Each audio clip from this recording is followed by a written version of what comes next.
was in prison, I was sentenced to 65 years. My mother was strung out on heroin, and she was on a worship team when she was a kid. And my mother used to come in and would be at the altar, and they were praying for me before we even met. The front portion of the building up here is my construction company. So this portion up here is Sutton Change. This is where we work with the felons, and we send them out on job assignments. Sharon is the example of what you can do when you want to do it. So are you going out to the city hall? We'll go to City Hall today. Okay. We'll try to get all the city stuff out today. Okay. Then that way, Friday, Saturday, we can be in the streets with the homeless, with the business owners, and then with the people who most apt to commit murder or be murdered. We want to talk to them. The right people on that. We're in Cincinnati at the police department. We're gonna leave here and go to Walnut and Liberty. That seems to be the highest crime area. Then we'll go back to City Hall, meet there, and maybe get a meeting with Chief Isaac while we're here. We engage community and police. And if he wants some references, we work with sergeants across the country, and especially the National Black Police Association too. Let's get engaged. Let's see what we can do to make a difference and do everything we can to have impact. So one of the ways you're gonna end the senseless violence is you have to think about crimes of necessity. So some crimes of necessity, then you have a lot of abandonment by fathers, so there's not that rearing that you need. So I wanna make sure we get that to you. Why you looking like that, man? I'm drunk. You drunk? What you been drinking this early in the morning? Yeah. My birthday was yesterday. Happy birthday to ya. Drunk. Happy birthday Thank to you, bro. ya. Happy birthday. So when we come into the city, all these guys, we'll engage them and we'll tell them about opportunity and things that they can do to get involved in their own community. Number from this guy. You got an email?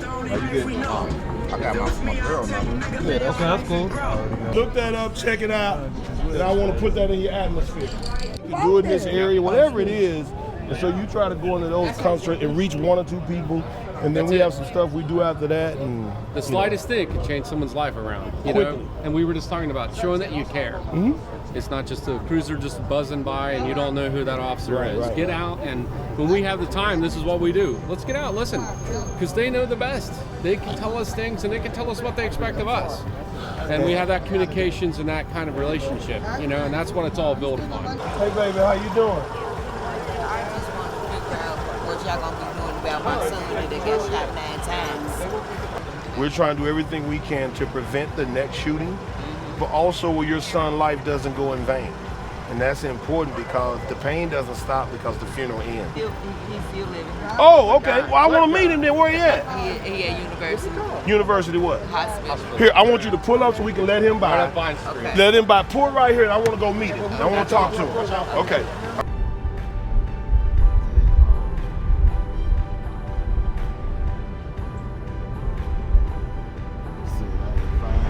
We're on our way to the Cincinnati hospital where the young man was shot 9 times. He's back in surgery. So the mom seen us on the street asking the police what they were going to do. I committed to go up and talk with his son, but he's back in surgery. So I'm just going to take him something to eat, talk with the mom, and pray and hope everything works out for the young man. No, and I was at work.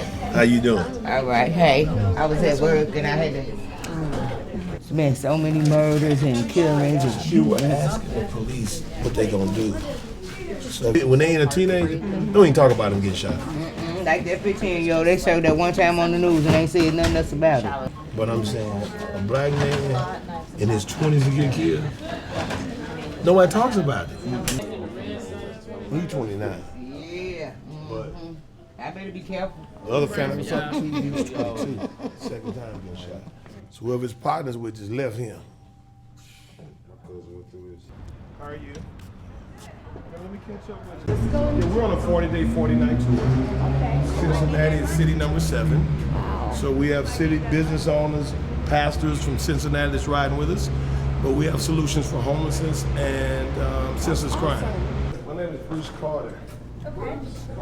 I am just photobombing cities across the country. I'm on a 40-night, 40-day tour. And we're in Cincinnati. We like to sit down with your council member.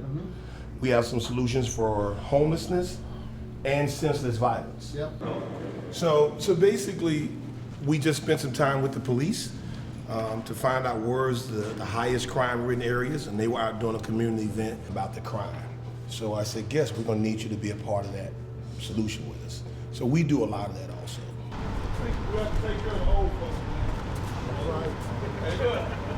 You got 2 problems. Look at how that's the same thing. I really did come. Come on in. I really did. All right, yeah. I want to see Miss Carter. Mr. Carter, you should be getting that money. That's all right. They got Cincinnati. That was 2018. So now that we're here and we met this lovely lady walking across the street, you're at the front desk and she works in inclusion. I'm trying to get included in what you do. Gotcha. Okay, give me a few minutes to wrap up what I'm doing, Okay. and I'll be back with I you. will see you then. That's one read. There you go, my man. Oh, I'm sorry. She'll give you one, Chris City. We left Dallas on this 40-day, 40-night tour. Okay. We've been to LA, San Francisco, Oakland, St. Louis, Chicago, Detroit, now Cincy. We have Philadelphia, Atlanta, Memphis, Houston, and Dallas left. Okay. And part of what we do is we go meet with council, mayors, police about solutions that's relative to senseless violence and homelessness. You'll get your card, and anything we can do to at least give them a solid foundation is what I'd like to see us do. Let's look up. I'm Robert Neal. Robert Neal. Okay. Neal. Robert Neal. You need to get home. What you doing? She will tell you. One unique thing about Dallas, though, and what I don't understand about the South, is that the people are so nice. I mean, they're really nice. You would think, like, man, everybody's family, but they have a crime issue. But then I was reading Malcolm Gladwell's book about Poverty is the same. It don't matter how nice you are. Poverty. Said, yeah. Poverty is the real deal. Even if it's in the South. It doesn't matter where it is. I seen y'all on the news and we traveling. So I said, let me go see what they doing. I used to go to school down here when I was a kid. And this was like, had businesses all up and down. Black business. Black businesses. And when the riots came in 67, 68, the white flight took to, they just started building this up. They started, this is Children's Hospital up there. And they came and took a lot of property. They were going around taking property from people by saying, hey, your stuff isn't up to code. And they started taking people's property.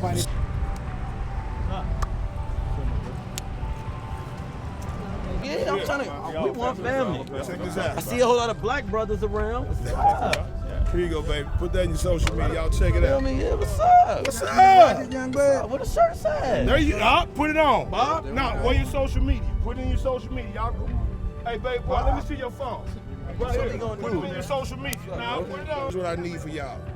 I need y'all to commit to be here when I get back. That means you got to protect yourself from all things and never be a part of the problem. Y'all got that?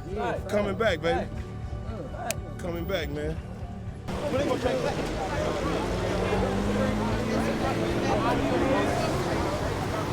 Meet me, baby. Meet me here. I'm gonna beat you here, but meet me here. We're gonna beat you here. We ain't going nowhere. Fruit that will really be good for the skill set. One is the donut shop. Very low end. I'm talking about them donut shops doing $500,000-$600,000 in any neighborhood, and it's a cash business. Watch it. And number 2 is if you put together a nail tech school that's center for the community. Just think about the money that's every day. They're gonna get money every day. Low hanging fruit, but you set it up as a certification. Then in any you're gonna do what's called my grocery store. Okay. So the reason why many people are pulling out of the black community is theft. They can't stop it from stealing, right? But people don't steal from themselves. Right. So my grocery store says, I don't care what your ecosystem, food stamps or whatever. Right. The average grocery store, if you can do $80,000 a month, you're gonna do well. What you wanna do is find 1,000 people who get $500 a month minimum in food stamps. Oh, what's up, baby? What's up, baby? What's up? How y'all doing? Y'all good? What's up? See you again. I thought you was going home.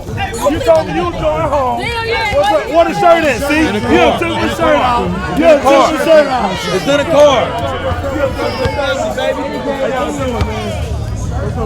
What's up, baby? What's up with you? Hey, what's happening, brother? How you doing, baby? How you doing, baby? I done walked it out. Let me get some love, baby. All right, all right. Man, when I come back, I want to see all y'all. Yeah. That right there, lock them down, man. You can be leaders to those kids if you get it right. They got some great work they doing. We gonna figure out how to make it better. But it takes for y'all to learn, man, so you can go back into your space and see opportunity.